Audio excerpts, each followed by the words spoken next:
Reshuffling Heat on a Warming Planet. Presented by Science at NASA. The ocean covers more than 70% of the Earth's surface. Reaching as far down as 36,000 feet in some places, the waters of our planet occupy a staggering volume. Enough, it seems, to hide a big mystery. For much of the past decade, a puzzle has confounded the climate science community. Nearly every measure of climate change, from the rising level of the seas to the mounting concentrations of CO2 in the atmosphere, show a warming world. Yet from about 2003 to 2012, global surface temperatures appear to level off in what some call the hiatus. The disconnect between rising levels of CO2 and warming surface air temperatures raised a question about where was the heat going. Scientists found a possible explanation. Extra heat was being stored in the oceans. Analysis by 3 ocean scientists at NASA's Jet Propulsion Laboratory not only showed that the extra heat could be going into the ocean, but also showed where. Basically, the missing heat has been hiding in a subsurface layer of the Pacific and Indian Oceans, says Veronica Nieves, lead author of a paper reporting the results, published in 2015 in the journal Science. Her co-authors were JPL's Josh Willis and Bill Patzert.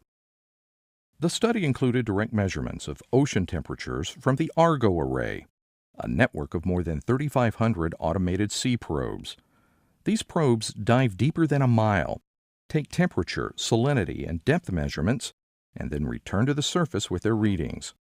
Josh Willis describes them as the ocean's weather balloons. The warming they found showed up in a layer of water mostly between 100 and 200 meters below the sea surface.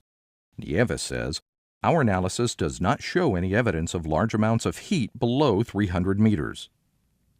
Bill Patzert says the subsurface heating gradually piled up in the western Pacific Ocean, then leaked into the Indian Ocean.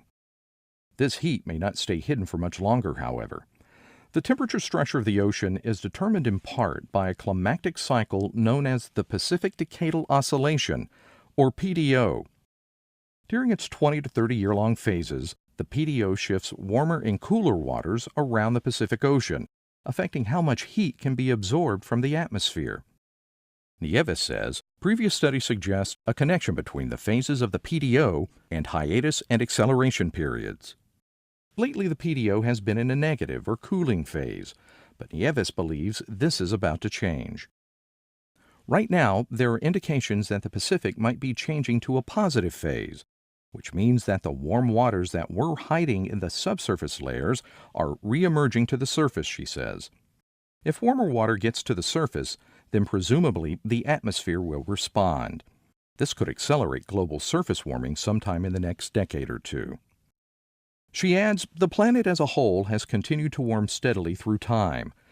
Decadal variability is just modulating warming that has been caused by humans. NASA will continue observing the thermal state of the planet, looking at many factors, including surface and atmospheric temperatures, sea surface height, ice, and Earth's radiation budget.